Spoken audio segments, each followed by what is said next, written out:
Սիրելի ժողովուրդ, ես երբեք չեմ մտածել նույնիսկ ամենից վատ երազում, որ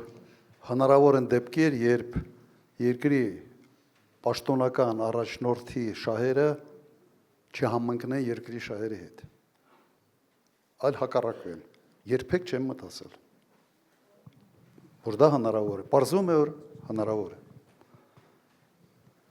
Ես երկու մեկ ճանաչված, մյուսը չճանաչված երկրներում առաջի դեմք եմ եղել։ Երբ ինչ է մտածում առաջնորդը, եթե իր նպատակը իր երկիրը ուժեղացնել է, փորձում է միավորել ժողովրդին, ամրացնել բանակը, խորացնել հարաբերությունները արտաքին աշխարհի հետ, հատկապես ռազմավարական գործընկերների հետ, փորձում է եւս նայել, թե ինչ կարգի ռեսուրսներ ինքը կարող է ներդնել սեփական երկիրը ուժեղացնելու համար։ Ինչ է արել այս իշխանությունը, ճիշտ հակառակը։ Սկսվեց նրանից, որ բաժանեցին ժողովուրդը սև ու սպիտակի, սկսեց հարձակումը պատերազմում ճանաչում ստացած զինվորականների վրա, գեներալներ, գնդապետներ եւ այլ, հիշում եք ինչպիսիններ, սկսվեց ելակային բարեփոխումներ բանակում, որը մարտունակությունը գցեց շեշտակի, Սփյուռքի հետ խնդիրները այսօր մենք տեսնում ենք, ես չէի պատկերացնում, որ հնարավոր է սփյուռքահային արգելել սփյուռքահայերի մուտքը Հայաստան, եւ համոզում եի, լավ, ինչի համար են դա անում։ Որտեղ այն ժամանակ իմ կարգախոսը հետեւյալն էր, Հայաստանը Սփյուռքի հետ եւ առանց Սփյուռք տարբեր քաշային կատեգորիա է։ Չէ, միշտ մտածում ես ինչ ներուժ է կարելի ներգրավել։ Եզրակացությունը շատ պարզ է ինձ համար։ Դու իշխանություն ունես քո ժողովրդի վրա, բայց իշխանություն չունես սփյուռքահայերի վրա։ Լավ է չգան,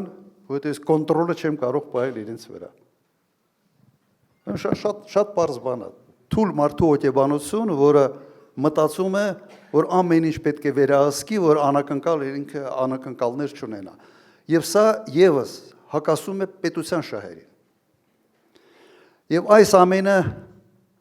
բերեց ողբերգական հետևանքների։ Եվ եւս մեկ շեշտադրում պետք է անեմ։ Արվում էր դա սա բավական հմուտ ձևով եւ խորամանկ ձևով։ Ես հիշեցնեմ ուղղակի, քանի որ նաև Իշխան Սաղաթելյանը հիշեցրեց այդ Ֆրանսիայի հրապարակի շարժում, երբ 1.5 ամիս մեր падգամավորները գրեթե տուն չէին գնում, ինչից հետո դա սկսվեց։ Հիշում եք, խորհրդարանում ինքը իր ելույթի ժամանակ ասեց Ղարաբաղի հարցի վերաբերյալ մեր ակնկալիքների, թե պահանջների նշաձողը պետք է իջեցնենք։ Ընդհանրապես մի նախադասություն։ Մենք հասկացանք, որ այստեղ խնդրեմ կա, դուրս եկանք պայքարի։ Հետո պարզվեց, որ նշածողը իջեցնելը դա Ղարաբաղը հանձնելն է։ Մենք զգուշացնում էինք։ Երեկվա հայտարարությունը, որ Արցախյան շարժումը ճակատագրական սխալ էր,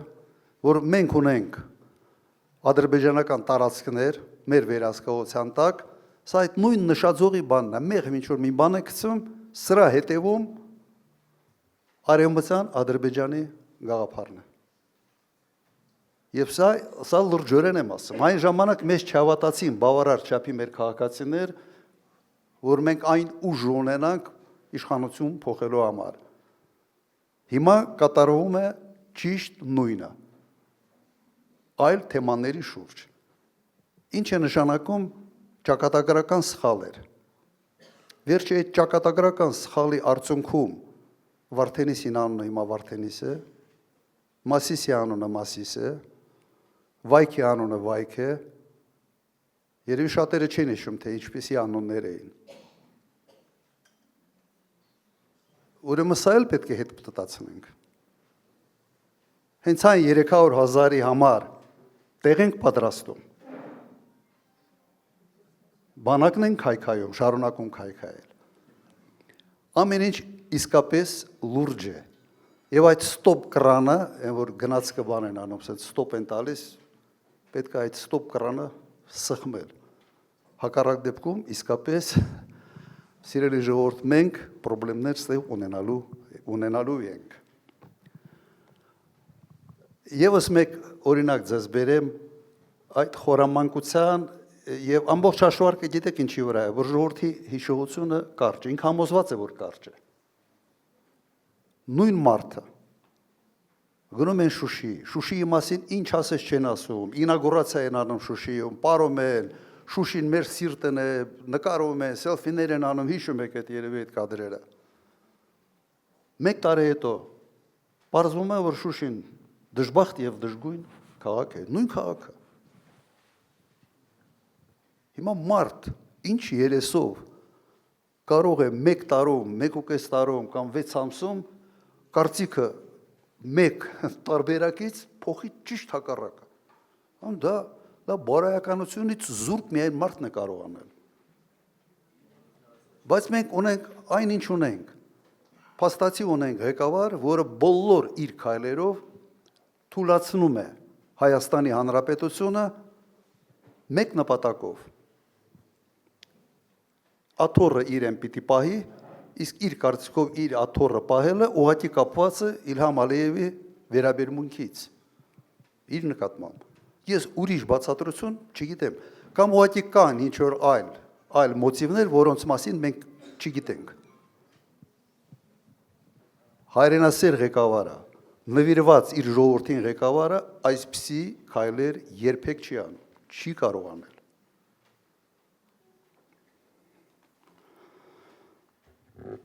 Մի քիչ շատ լրջացրեցի, չէ՞։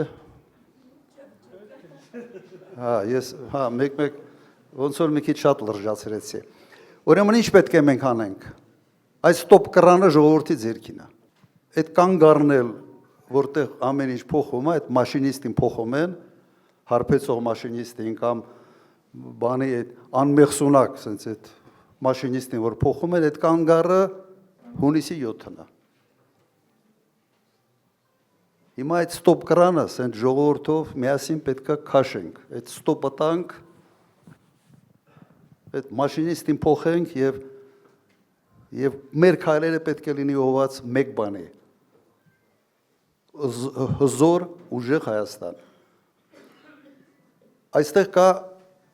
ոչ միայն տնտեսական ուժը, տնտեսականից մի քիչ ավելի ուշ կխոսամ ձեր նաև ձեր դարդերից, ինչքան որ լսել եմ, ելնող հանգամանքներ կշապենք, բայց հայրենասիրությունն է։ Փոքր երկրի համար ինքնությանը, խորը ինքնության զգացողությունը եւ հայրենասիրությունը կարևոր հանգամանք են երկրի անվտանգության համար։ Նոր դրա շուրջ մենք թե ոտի վրա քննարկում ունեցանք, ոչ մի բանակ, ինչ ուզում ես առ, ինչ զենք զինամթերք ուզում ես բեր, եթե չունես հայրենասեր զինվոր,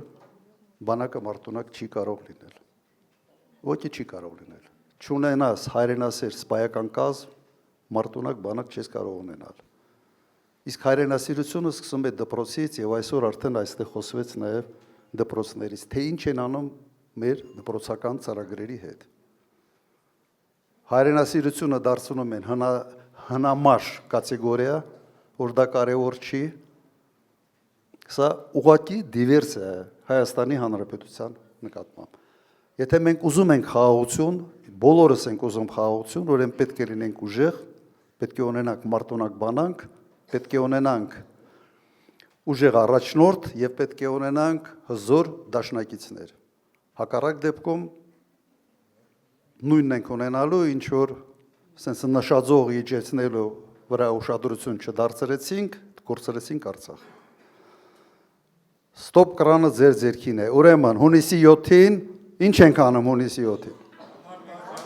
Համար 17։ Լավ է, չէ, հունիսի 7, համար 17։